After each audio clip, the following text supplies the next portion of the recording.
మరణాత జీవాహారము అనే అనుదిన ఆధ్యాత్మిక కార్యక్రమానికి మీకు మా ప్రేమపూర్వక ఆహ్వానం.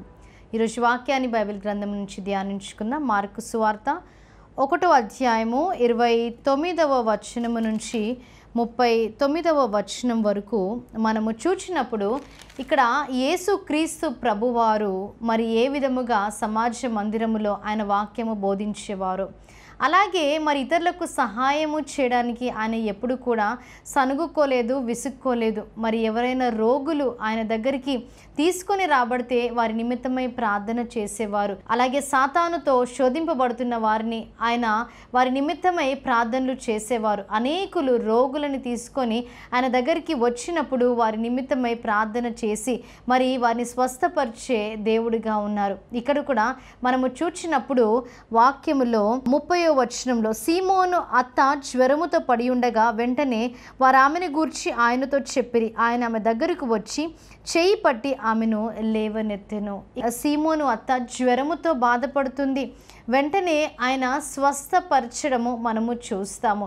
మరి ఈ విధముగా దేవుడు ఎలాగున చేయగలుగుతున్నారు అంటే, ఒకవైపున బోధ చేస్తూ మరి ఒకవైపున ఎంతోమందిని స్వస్థపరుస్తూ వారి బాధలు, వారి కష్టాలు, వారి శ్రమలు వింటూ వారితో మాట్లాడుతూ ఇవన్నీ ఏ విధముగా దేవుడు చేస్తున్నాడంటే, ఆయనకంటూ శక్తినిచ్చే ఒక మంచి మార్గము ఉంది.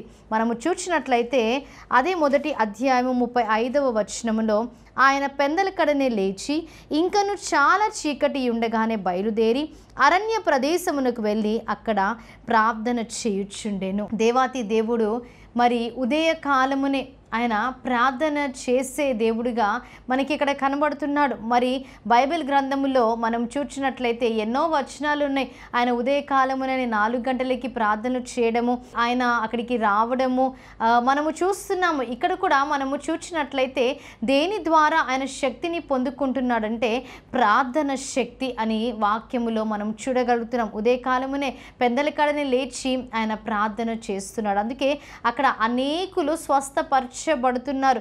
మనము కూడా ఉదయకాలముననే దేవుని సన్నిధానంలోనికి రావాలి. కీర్తన గ్రంథంలో మనం చూసినట్లయితే 63వ అధ్యాయం 1వ వచనంలో దేవా నా దేవుడవు నీవే, వేకువనే నిన్ను వెతికెదను. మనం ఉదయకాలము నుంచి మరి రాత్రి కాలము వరకు ఏం చేయొచ్చున్నాం? ఉదయకాలముననే దేవుని వెతికే వారముగా మనం ఉన్నామా? ప్రార్థన చేసే వారముగా ఉన్నామా? ఆయన దగ్గరికి వచ్చి శక్తిని పొందుకునే వారముగా ఉన్నామా? మరి దేవాతి దేవుడే ప్రార్థన చేసినప్పుడు మనము కూడా ప్రార్థన చేసినప్పుడు ఆయన శక్తిని దేవుడు మనకి దయచేసే దేవుడిగా ఉన్నాడు. ఆయన ఎలాగైతే మరి అక్కడ కార్యములు చేసి ఉన్నాడో నాకంటే గొప్ప కార్యములు మీరు చేస్తారు అని దేవుడు బైబిల్ గ్రంథములు అని ఉన్నారు. కాబట్టి అటు శక్తిని మనం పొందుకోవాలంటే ముందుగా మనం ప్రార్థన చేసే వారముగా ఉండాలి. ఇటు వాక్యాన్ని దేవుడు మీ వినికిడి హృదయంలో భద్రపరిచి దీవించి ఆశీర్వదించునుగాక.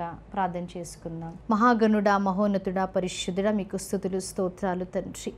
ప్రార్థన శక్తి గురించి తండ్రి మాతో మీరు మాట్లాడి ఉన్నారు తండ్రి. విన్న వాక్యాన్ని ప్రతి ఒక్కరి హృదయంలో మీరు భద్రపరచండి తండ్రి.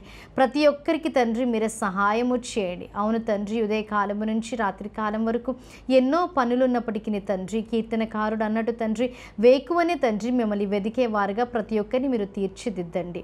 యేసుక్రీస్తు నామములో అడిగి వేడుకుంటున్నాం ప్రియ పరలోకపు తండ్రి, ఆమేన్. మరణాత. దేవుడు మనందరినీ దీవించి ఆశీర్వదించునుగాక. ఆమేన్.